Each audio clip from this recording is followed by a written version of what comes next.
প্রতিদিন আমাদের কিছু ভুলের জন্য অজান্তেই আমাদের সঙ্গে অনেক ভয়ঙ্কর কিছু ঘটনা ঘটেই যাচ্ছে। আমরা বুঝতেও পারি না গো। আর যখন বুঝতে পারি তখন আর কিছু করার থাকে না। তখন দেখবে পাশে আত্মীয়-স্বজন, বন্ধু-বান্ধব কেউ থাকে না। রোগ, ব্যাধি, জ্বালা, যন্ত্রণা, অভাব-অনটন এলে পাশে কি কেউ থাকবে বলো? কেউ থাকবে না। আর এই ভুলগুলো তো আমরা নিজেরাই করি। কিছু কাজ আছে যেগুলো আমরা যদি একটু নিজেদেরকে সংশোধন করি, একটু ভালো রকম চেষ্টা করি তাহলে কিন্তু অনেকটাই ভালো থাকতে পারি। ওই যে প্রাচীনকালে মুনি-ঋষিরা যেরকম বলেছেন, আর সেটা প্রাচীনকাল ছেড়ে দাও। ঠাকুমা, দাদু বা তাদেরও বাবা-মারা যেভাবে জীবনযাপন করেছেন, ভোরবেলায় ওঠা, কিছু নিজেদের জীবনের সঙ্গে কিছু নতুন কিছু অ্যাপ্লাই করা, সেগুলো করলে কিন্তু শরীর অনেকটা ভালো থাকে। রোগ ব্যাধিগুলো তারা অনেকটাই মুক্ত ছিলেন। আর আমাদের এত রোগ ব্যাধি কী করে আসছে বলো তো? ওই যে সব লাইফস্টাইল, সব উল্টোপাল্টা লাইফস্টাইল চলছে আমাদের এখন, খাওয়া-দাওয়া থেকে ঘুম, সব কিছুতেই আমাদের অন্যরকমভাবে চলছে জীবনটা। সেই জন্য ছোটোখাটো একটু আধটু কাজ চেঞ্জ করলে অনেকটাই ভালো থাকা যায়। আগে জানো, এই সকালে উঠে নিম পাতাটা তুললো কর্তামশাই, তোমরা বলেছিলে না নিম পাতা আমি খাই কিনা? সায়ন বলেছিল না খাই না, কি করি তোমাদেরকে দেখাবো।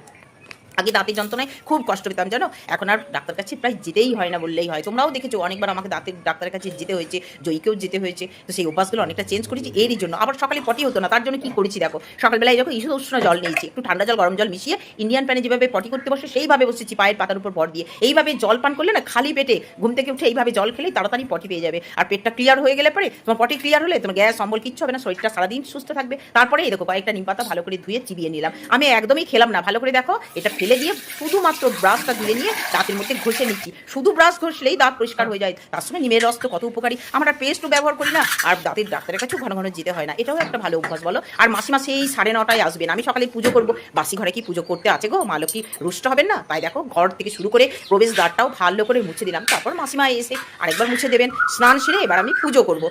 ঠাকুরের সিংহাসনে সেই সায়ন বলেছিলে ওই স্টিলের কৌটোটা কিসের মণিমা? এই দেখো, এইটা আমি মা লক্ষ্মী ধার করেছি গো। এটা আমার অন্নপূর্ণার ভাণ্ডার। কি করবো, আমাকে তো সরকার পয়সা দেয় না, এইভাবেই পয়সা জমাই মা লক্ষ্মীর ভাণ্ডারে। তোমরা ভালো থেকো, সুস্থ থেকো, অনেক কিছু চেঞ্জ করো, ভালো থাকবে। দেখো।